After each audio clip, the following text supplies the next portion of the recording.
அனைவருக்கும் வணக்கம். ஒரு தன்னம்பிக்கை பற்றிய ஒரு கதை. காட்டுல எல்லா விலங்கும் கூடி பேசிட்டு இருந்தாங்க. எதை பத்தி அப்படின்னா சிங்கத்தை பத்தி. ஏன் இந்த காட்டுக்கு ராஜாவா சிங்கம் தான் இருக்கணுமா, வேற எந்த விலங்கு இருக்கக்கூடாதா அப்படின்னு சொல்லிட்டு ஒவ்வொரு விலங்கும் ஒவ்வொரு கருத்தை சொல்லிக்கிட்டு இருந்தாங்க. அப்போ நரி சொன்னது, ஏன் சிங்கம் ராஜாவா இருக்குன்னா அது ரொம்ப பலம் வாய்ந்தது, அதனாலதான் காட்டுக்கு ராஜாவா சிங்கம் இருக்கு அப்படின்னு. உடனே புலி சொன்னது, நான் அதை விட எடை அதிகமானவன், வீரமிக்கவன், சண்டை போடுவேன், அப்போ நான் தானே பலம் வாய்ந்தவன், இப்போ நான் தானே ராஜாவா இருக்கணும் அப்படின்னு புலி சொன்னது. புலி சொன்ன உடனே அப்போ நீர் யானை அங்கேருந்து சொன்னது, நான் வாயை திறந்தாவே சிங்கத்தை உள்ள வச்சு நெருக்குன்னு ஒரு கடி கடிச்சிருவேன், அவ்வளவு பலம் என்கிட்ட இருக்கு, அப்போ நான் தானே ராஜாவா இருக்கணும் அப்படின்னு நீர் யானை சொன்னது. உடனே காண்டாமிருகம் சொன்னது, நான் என்னோட கொம்பால ஒரே குத்தா குத்தி சிங்கத்தை தூக்கிடுவேன், என்ன நான் தானே பலசாலி, அப்போ நான் தானே ராஜாவா இருக்கணும், அது எப்படி சிங்க ராஜாவா இருக்க முடியும் அப்படின்னு சொல்லி காண்டாமிருகம் சொன்னேன்.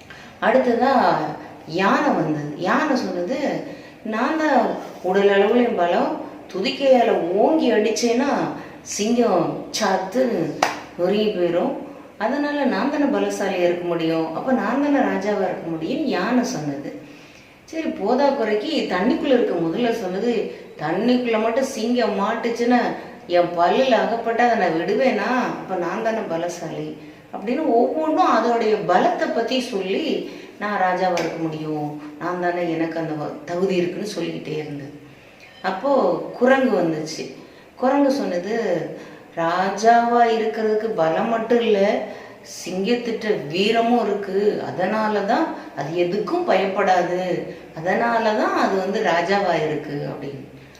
சரி அப்படின்னு சொல்லிட்டு எல்லாரும் கூடி பேசிக்கிட்டு இருக்குல்ல, நரி தந்திரம் பண்ணிருச்சு. என்ன பண்ணிருச்சுன்னா, சிங்கத்தை போய் கூப்பிட்டு, எல்லா விலங்கும் உங்களை பார்க்கணுன்றாங்க வாங்க அப்படின்னு. சிங்கம் எதிர்பாராத விதமா சடேர்னு என்ன செஞ்சிருந்த காண்டாமிருகம் கொம்புல தூக்கி சிங்கத்தை தூக்கி வீசிருச்சு.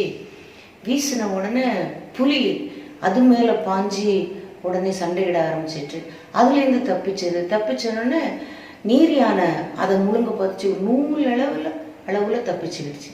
முதல்ல கிட்ட சிக்கி உள்ள போய் பார்த்தது, அங்கேயும் தப்பிச்சு வராடி வெளியில வந்தது சிங்கம். எல்லா விலங்குகளும் அது பலத்தை வச்சு தாக்க ஆரம்பிச்சு உடம்பு ரத்தமா வந்தது. அப்புறம் பார்த்தது சிங்கம் ஒவ்வொரு விலங்கையும் தன்னுடைய வீரத்தால தூக்கி எரிஞ்சிச்சு. உடம்புங்க இரத்த காயம் கம்பீரமா நடந்து போச்சு. மறுநாள் ராத்திரி தூங்கிச்சு. காலையில எல்லா விலங்கும் கூடினது. அப்பவும் சிங்கத்தை பத்தி தான் எல்லா விலங்கும் பேசிச்சு. நேற்று பட்ட காயத்துல சிங்கம் எந்திரிக்காது, இரத்த காயத்துல அப்படியே படுத்து கிடக்கும், இனிமே பலவீனமா ஆயிரும் அப்படின்னு. ஆனா குகைக்குள்ள இருந்து சிங்கம் எழுந்து கம்பீரமா வெளியில சிலிர்த்துக்கிட்டு ஒவ்வொரு விலங்கையும் பார்த்து கர்ஜனை கொடுத்தது. ஒவ்வொரு விலங்கு பதறி அடிச்சு தழுதிரிக்க ஓடிச்சு. மனிதர்களாகிய நாம அந்த கதையிலேருந்து என்ன தெரிஞ்சுக்கணும் அப்படின்னா, எதிர்கொள்ளணும், தைரியம் இருக்கணும், பயம் இருக்கக்கூடாது, வீரத்தோட எதையும் தன்னம்பிக்கையோட எதிர்கொண்டால் நாம வாழ்க்கையில ஜெயிக்க முடியும். நன்றி, வணக்கம்.